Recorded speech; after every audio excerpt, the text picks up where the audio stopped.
India மற்றும் வங்கதேசம் இடையிலான பதற்றம் அதிகரித்துக் கொண்டிருக்கும் நிலையில் இந்தியாவின் மூலோபாய தயாரிப்புகள் உலகம் முழுவதையும் ஆச்சரியப்படுத்தி வருகின்றன. இப்போது இந்த விவகாரம் அந்த அளவுக்கு சென்றுவிட்டது. வங்கதேசம் தன் ஆதரவாளராக நம்பிய சீனாவின் கண்முன்னே, அதே சீனாவின் மூக்கின் கீழேயே இந்தியா ஒரு வலுவான அடியை கொடுத்துள்ளது. சமீபத்தில் இந்தியா எடுத்த ஒரு முக்கியமான மூலோபாய நடவடிக்கை பீஜிங்கே கூட எதிர்பாராத ஒன்று என்பதே உண்மை. கடந்த பல வாரங்களாக இந்தியா எந்த பெரிய கடல் சார்ந்த ஏவுகணை சோதனையும் நடத்தக்கூடாது என்பதற்காக சீனா முழு முயற்சியுடன் செயல்பட்டு வந்தது. அதற்காகவே மாலத்தீவு முதல் இலங்கை வரை உள்ள கடல் பகுதிகளில் தனது உளவு கப்பல்களை சீனா நிலைநிறுத்தியது. இந்தியாவின் ஒவ்வொரு நடவடிக்கையையும் 24 மணி நேரமும் கண்காணிப்பதே அதன் நோக்கம். சரியான நேரத்தில் அழுத்தம் கொடுக்க வேண்டும் என்பதும் அந்த திட்டத்தின் ஒரு பகுதியாக இருந்தது. ஆனால் இந்த முறை இந்தியா உலகம் மெதுவாக பழகத் தொடங்கிய அதே பாணியில்தான் செயல்பட்டது. எந்த சத்தமும் இல்லாமல், எந்த முன் அறிவிப்பும் இல்லாமல். கடந்த இரவு திடீரென வங்காள விரிகுடாவில் நடந்த ஒரு சோதனை சீனாவை மட்டுமல்லாமல் இந்தியாவுக்கு எதிராக நிற்கும் பல நாடுகளையும் அதிர்ச்சியில் ஆழ்த்தியது. இந்தியாவின் கடல் சக்தி எந்த அளவுக்கு வளர்ந்துள்ளது என்பதை குறித்து பல நாடுகள் இப்போது தீவிரமாக யோசிக்கத் தொடங்கியுள்ளன. குறிப்பாக இதுவரை இந்தியாவை மிரட்டிக் கொண்டிருந்த வங்கதேசத்திற்கு இந்தியா தன் பக்கத்திலேயே நின்று இப்படியொரு சோதனை நடத்தியது ஒரு பெரிய அதிர்ச்சியாக அமைந்தது. இந்த சோதனை நடந்த அந்த ஒரு கணம் வங்கதேசம் முழுவதும் ஒரு நிசப்தமான சூழல் பரவியது. இந்த முழு அப்டேட்டையும் இந்த வீடியோவில் விரிவாக புரிந்து கொள்வோம். 23 டிசம்பர் 2025 அன்று டிஆர்டிஓ வங்காள விரிகுடாவில் ஒரு ரகசிய சப்மெரின் லான்ச் பாலிஸ்டிக் ஏவுகணை சோதனையை நடத்தியது. இந்த சோதனை முழுமையாக ரகசியமாக வைத்துக் கொள்ளப்பட்டது. இதற்காக எந்தவிதமான நோட்டம் கூட வெளியிடப்படவில்லை. காரணம் தெளிவானது. கடந்த முறை நோட்டம் வெளியானதும் சீனா உடனடியாக தனது உளவு கப்பல்களை இந்திய பெருங்கடலில் இறக்கி சோதனையை உளவு பார்த்தது. அந்த அனுபவத்தில் இருந்து பாடம் கற்றுக்கொண்டு இந்த முறை டிஆர்டிஓ, அதாவது defence research and development organisation, தனது திட்டத்தை மாற்றியது. எந்த அறிவிப்பும் இல்லை, எந்த சைகையும் இல்லை. இரவின் இருளில் திடீரென ஏவுகணை ஏவப்பட்டது. சோதனை முடிந்தவுடன் அதன் வீடியோவும் வெளியிடப்பட்டது. இது பொய்யான செய்தி அல்ல என்பதில் யாருக்கும் சந்தேகம் வராதிருக்கவே அந்த வீடியோ வெளியிடப்பட்டது. அந்த காட்சிகளை நீங்களும் உங்கள் திரையில் பார்க்க முடியும். அதன் மூலம் அந்த ஏவுகணையின் சக்தியை ஓரளவுக்கு நீங்கள் புரிந்து கொள்ளலாம். இந்த ஒரே நடவடிக்கையே சீனாவின் முழு தயாரிப்பையும் அதன் கண்காணிப்பு அமைப்பையும் பயனற்றதாக மாற்றியது. இந்த சோதனை அணுசக்தி திறன் கொண்ட K4 ஏவுகணையோ அல்லது அதன் புதிய மேம்படுத்தப்பட்ட பதிப்போ இருக்கலாம் என்று கூறப்படுகிறது. இந்த ஏவுகணை அரிஹந்த் வகை அணுசக்தி நீர்மூழ்கி கப்பல்களில் இருந்து ஏவுவதற்காக வடிவமைக்கப்பட்டது. அதாவது INS அரிஹந்த், INS அரிகாத் போன்ற நீர்மூழ்கி கப்பல்களின் சக்தியை பல மடங்கு உயர்த்தும் ஒரு அமைப்பு.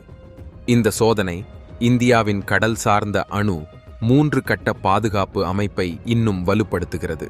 தற்போது இந்தியாவிடம் மொத்தம் 17 செயல்பாட்டிலுள்ள நீர்மூழ்கி கப்பல்கள் உள்ளன. அதில் 15 டீசல் எலக்ட்ரிக் நீர்மூழ்கி கப்பல்கள்.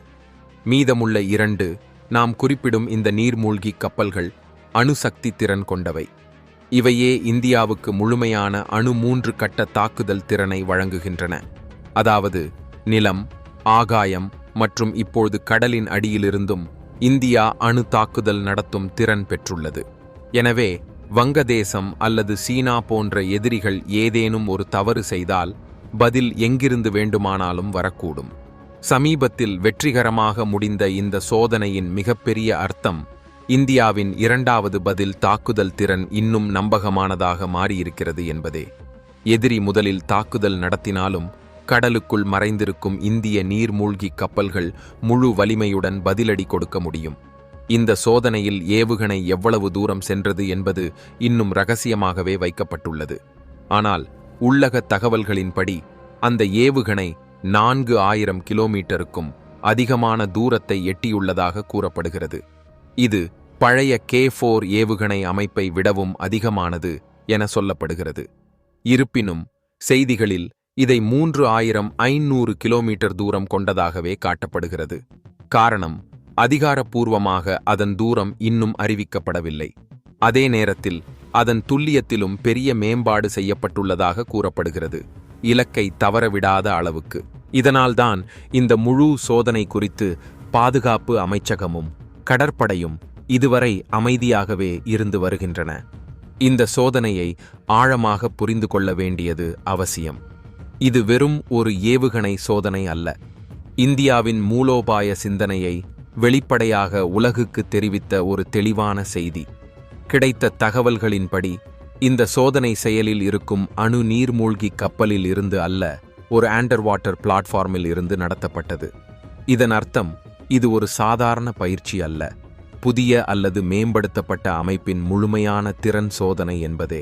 இந்த சோதனை நடத்தப்பட்டதால்தான் இது K4 ஏவுகணையின் மேம்படுத்தப்பட்ட பதிப்பாக இருக்கலாம், அல்லது முழுமையாக புதிய K5 வகை ஏவுகணைக்கான தயாரிப்பாகவும் இருக்கலாம் என்று கருதப்படுகிறது. தகவல் வட்டாரங்களின் கூற்றுப்படி இந்த ஏவுகணையில் முன்பை விட மிகவும் மேம்பட்ட வழிநடத்தல் மற்றும் வழி செலுத்தும் அமைப்புகள் பொருத்தப்பட்டுள்ளன. பழைய அமைப்புடன் ஒப்பிட்டால் இதன் சுழற்சி பிழை வாய்ப்பு, அதாவது இலக்கிலிருந்து தவறிச் செல்லும் சாத்தியம், மிகவும் குறைக்கப்பட்டுள்ளது. அதனால் ஆயிரக்கணக்கான கிலோமீட்டர் தொலைவில் உள்ள இலக்குகளையும் இந்த ஏவுகணை மிக துல்லியமாக தாக்க முடியும். இதுவே காரணமாக இந்த ஏவுகணையின் தூரத்தை பற்றி அரசு எந்த அதிகாரப்பூர்வ அறிவிப்பையும் வெளியிடாமல் இருக்கிறது. எண்ணிக்கைகளைக் கொண்டு பார்க்கும்போது இந்தியாவிடம் இருந்த K4 ஏவுகணையின் அறிவிக்கப்பட்ட தூரம் சுமார் 3500 கிலோமீட்டர். ஆனால் இந்த புதிய சோதனையில் 4000 கிலோமீட்டருக்கும் அதிகமான தூரம் எட்டியதாக தகவல்கள் வெளியாகி வருகின்றன.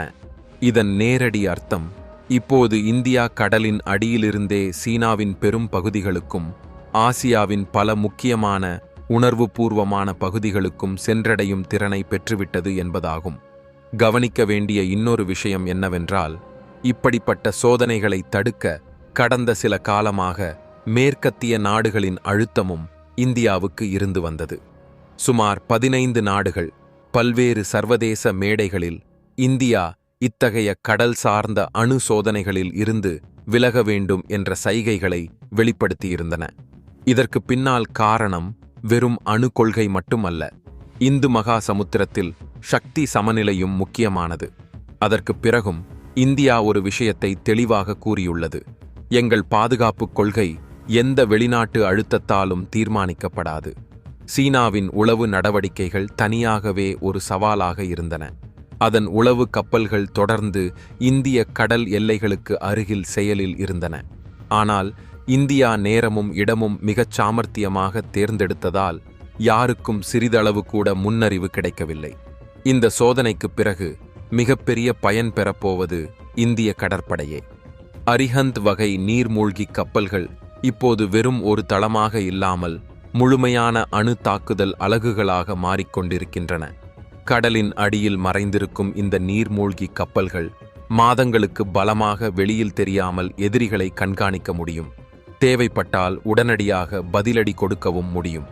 அதனால்தான் இந்த சோதனை இந்தியாவின் அணு 3 கட்ட தாக்குதல் அமைப்பின் தயார் நிலையாக கருதப்படுகிறது. நிலம், ஆகாயம், கடல், இந்த 3 முனைகளிலும் இந்தியா இப்போது அப்படியான ஒரு நிலையை அடைந்துள்ளது. அதை அலட்சியமாக எடுத்துக்கொள்வது எந்த நாட்டுக்கும் பெரிய தவறாகவே முடியும். இந்த சோதனைக்குப் பிறகு மிக அதிகமான பதற்றம் காணப்படுவது சீனாவின் மூலோபாய வட்டாரங்களில்தான். காரணம் தெளிவானது. இப்போது இந்து மகா சமுத்திரத்தில் இந்தியாவின் இருப்பு வெறும் கண்காணிப்புக்கு மட்டுமே சுருங்கியதல்ல. கடலின் அடியில் மறைந்திருக்கும் இந்திய நீர்மூழ்கி கப்பல்கள் எந்த பெரிய நகரத்தையும் சில நிமிடங்களில் தாக்கும் அளவுக்கு வலிமை பெற்றுவிட்டன. இந்த உண்மை சீனாவின் பாதுகாப்பு கணக்கீடுகளை முழுமையாக மாற்றிவிடுகிறது. ஐரோப்பாவிலும் மேற்கத்திய நாடுகளிலும் கூட இந்த சோதனையை சாதாரணமாக எடுத்துக்கொள்ளவில்லை. இந்தியா இப்போது ஒரு பிராந்திய சக்தி மட்டுமல்ல, பொறுப்புடன் செயல்படும், ஆனால் முடிவெடுப்பதில் உறுதியான ஒரு மூலோபாய சக்தியாக மாறியிருக்கிறது என்பதை அவர்கள் தெளிவாக உணர்கிறார்கள். எந்த முன் அறிவிப்பும் இல்லாமல் இப்படி ஒரு சோதனையை நடத்துவது இந்தியா தனது பாதுகாப்பு தேவைகளில் முழுமையாக சுயநிலையான சிந்தனையுடன் செயல்படுகிறது என்பதை காட்டுகிறது. இந்த முழு நிகழ்வும் இந்தியா இனிமேல் எந்த அழுத்தத்துக்கும் அல்லது உளவுக்கும் அஞ்சப் போவதில்லை என்பதை உறுதியாக நிரூபித்துள்ளது. எதிரில் சீனா இருந்தாலும் சரி, மேற்கத்திய நாடுகளின் அறிவுரைகள் இருந்தாலும் சரி, இந்தியா தனது தேசிய நலன்களில் எந்த சமரசத்தையும் செய்யாது. இந்த சோதனையின் மூலம் இந்த செய்தி உலகின் 15 நாடுகளுக்கும் தெளிவாக எடுத்துச் செல்லப்பட்டுள்ளது. இந்திய கடற்படைக்கு இது வருங்காலத்துக்கான ஒரு பெரிய அறிகுறி. வரும் ஆண்டுகளில் இன்னும் மேம்பட்ட நீர்மூழ்கி கப்பல்களும் ஏவுகணை அமைப்புகளும் படிப்படியாக நிறுத்தப்பட உள்ளன. இப்பொழுது கடல் இந்தியாவின் மிக வலிமையான பாதுகாப்பு கவசமாக மாறிக்கொண்டிருக்கிறது.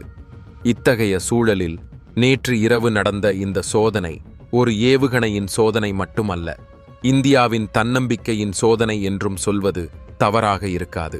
அந்த சோதனையில் இந்தியா முழுமையாக வெற்றி பெற்றுள்ளது. மீதமுள்ள விஷயமாக நீங்கள் அனைவரும் கருத்துக்கள் மூலம் இந்திய விஞ்ஞானிகளுக்கு வாழ்த்து தெரிவியுங்கள். இந்த வீடியோவை ஒரு லைக் செய்து உங்கள் நண்பர்களுடன் பகிரவும். அவர்களுக்கும் இந்த தகவல் சென்று சேரட்டும். இது போன்ற மேலும் பல பயனுள்ள அறிவுபூர்வமான வீடியோக்களை பார்க்க சேனலை சப்ஸ்கிரைப் செய்து பெல் ஐகானை ஆல் என்பதில் கூட தேர்வு செய்யுங்கள். ஜெய் ஸ்ரீராம்.